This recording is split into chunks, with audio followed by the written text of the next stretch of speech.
Hi, I'm Eric Kelly from KellyPlanet.com. This is a closer look at Star Trek The Next Generation, Season 1, Episode 6, Where No One Has Gone Before.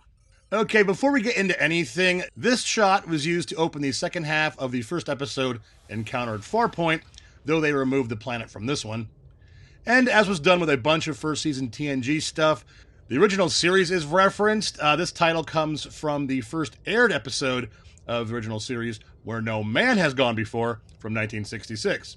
Anyway, of course we're doing a captain's log here. Picard mentions that they are taking aboard a warp propulsion specialist to run tests on the Enterprise's engines. According to Starfleet's report, they will simply run tests on different ways of entering warp speed and different intermix formulas. Where's the harm in that? It's the specs Kaczynski sent us. In my opinion, sir, they're gibberish. Gibberish. So the guy in the Starfleet uniform is the warp specialist Kaczynski. Riker refers to him as Mr., and you'll notice he doesn't have the pips of a commissioned officer, much like the future Chief O'Brien. But we do see O'Brien with lieutenant's pips here and there, but I'll get to that later. Which is why they have made the first officer directly responsible for an engine's conditions and performance. Guided, of course, by one of our chief engineers, Lieutenant Commander Argyle in this case. A pleasure to meet you, sir. I appreciated receiving the specs. To which you have no end of questions. Yeah, see, we're still at the point where the writers figured having a regular chief engineer wasn't important, despite Scotty's prominent role. Riker calls him Lieutenant Commander Argyle. I guess I could make out the correct third open pip, but they are spaced out weird. The tall guy is introduced as Kaczynski's assistant. We eventually get to know him as the Traveler, and he'll show up again later in the series. He's arrogant, overbearing, self-important, and very sure of himself and his ability. And the other one, his assistant. He's the puzzle. Something about this concerns me. Stay concerned. Ooh, how mysterious. So, we're in main engineering, and Kaczynski asks why Wesley's there, which is an excellent question. Something about a school project, because that makes sense. Basically, Kaczynski is like, I'm a genius, and no one else here can understand what I do, so I'm not even going to bother to try to explain. Seems kind of fishy to me. While Kaczynski keeps yammering on, his assistant is inputting the warp parameters in the computer. That's Eric Menyuk, by the way. He read for the part of Data, which of course went to Brent Spiner. He's now a rather successful attorney.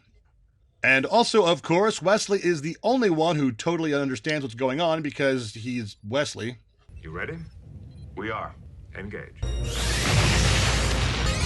What are you doing?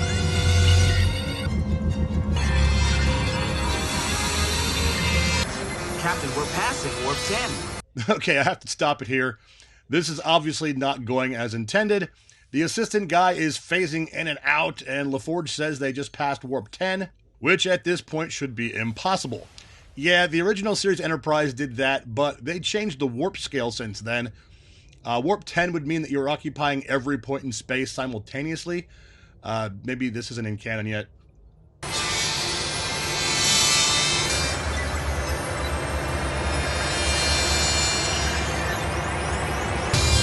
What is our velocity? It's off the scale, sir. Data said it's. The Enterprise drops out of warp, and as best they can tell, they have left the Milky Way and passed through 2 additional galaxies. That's like Q-level stuff. Apparently they are in the Triangulum constellation at Galaxy M33. You better believe I looked that up, and it's a real thing. It's 2.73 million light years from Earth. Position, Mr. LaForge. Well, sir, according to these calculations, we've not only left our own galaxy, but passed through 2 others, ending up on the far side of Triangulum. That's not possible. Data, what distance have we traveled? 2,700,000 light years, sir. Congrats to the writers, this math pretty much works out. I guess Wesley's the only one who noticed the assistant guy ghosting during the test, and he asked him about it. It seems this mysterious character has more to do with the super warp thing than we are led to believe. Kaczynski's all proud of himself, but Picard's like, yeah, this is awesome, but can you get us back? He's like, yeah, sure, and he heads back to engineering. Coming, Riker? Commander Riker will join you in a moment. What are our options, really? I mean, if this guy can't get us back, who will? Captain, we're here. Why not avail ourselves of this opportunity for study? Data says, we're.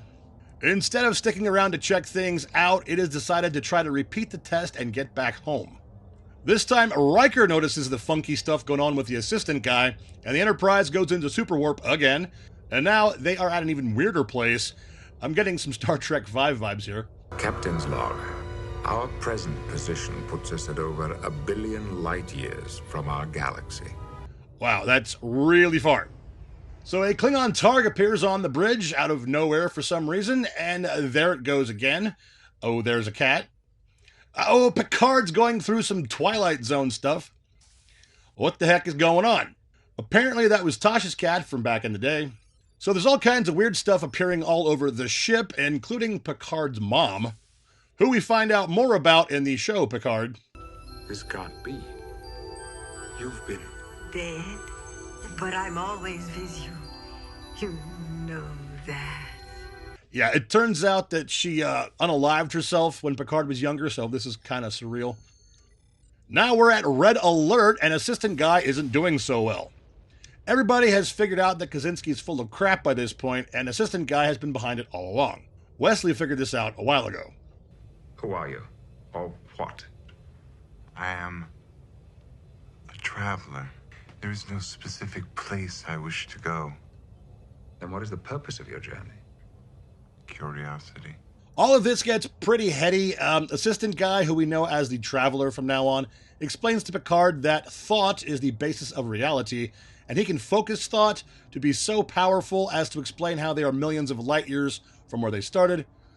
Yeah, that's kind of out there, but Picard's like, yeah, I get it. Yeah, sure you do. Then Riker's like, oh, you're from a different time than us. So now time is involved, and reality, and thought, and like the bookcase nonsense in Interstellar. In all of our history, is there no record of you or someone like you ever having visited us? There is no record because we have not visited you before. Why not? It's only now that your life form merits serious attention. Can you get us back? I will try.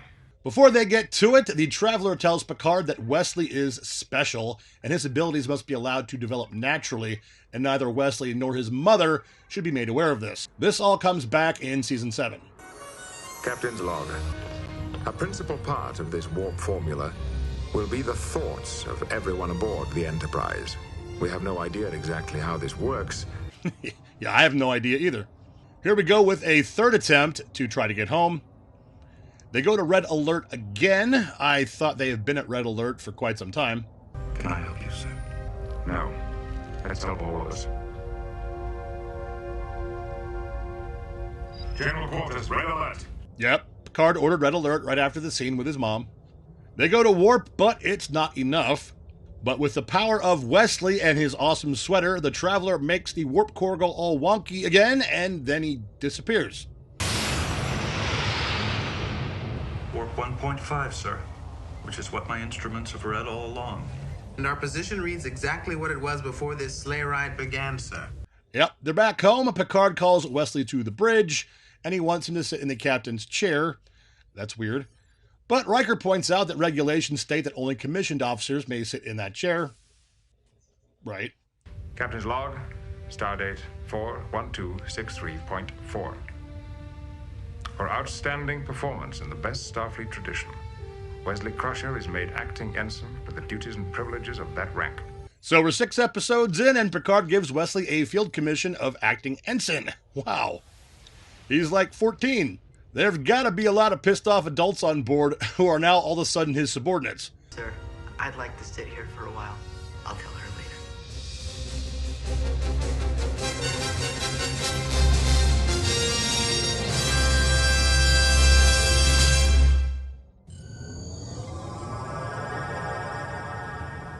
As I mentioned in the beginning, this episode shares a very similar title to the first aired original series episode, though the plot is different. There is a lot of dialogue in this one. The events of this episode come around at the end of the 7th season, which I will get to eventually. We added 2 more to Data's contraction counter. This is a Wesley episode and sets him up to be an acting ensign so we can have more story time from here on out. I didn't include it in this video, but Will Wheaton's character is referred to as Boy, directly and indirectly, many times, to the point where it's kind of offensive. If you are wondering, this thought-driven super warp isn't a thing ever again. Yeah, Q does stuff, and there are wormholes, and Voyager gets dumped in the Delta Quadrant, and Discovery does its thing, but not like this. To give some scope to the galactic scale, Kaczynski says at one point that only 11% of the Milky Way has been charted. assuming he means by Starfleet. The Bajoran wormhole to the Gamma Quadrant hasn't been discovered yet, and Voyager hasn't been to the Delta Quadrant yet either. So that means that 39% of the Beta and Alpha quadrants, where Earth is, haven't even been charted yet. This is probably because the Romulan and Klingon empires are in the Beta Quadrant and Starfleet isn't, around there. You have to remember, this was primetime television in 1987. A whole lot of people tuned into this, not just Trek fans. There are some pretty heavy concepts here for such a wide audience. That was Star Trek: The Next Generation, Season 1, Episode 6, Where No One Has Gone Before. I'm Eric Kelly from kellyplanet.com. Live long and prosper. Hi, it's me again, and if you liked that video, please hit the button so that I know, and if you didn't, well, that's okay too. Sometimes I miss stuff or I'm completely incorrect, and if that's the case, please let me know in the comments so I can fix my brain. Here are some other videos that I've done, and there's more Trek and other content from me on my website, kellyplanet.com. See you next time.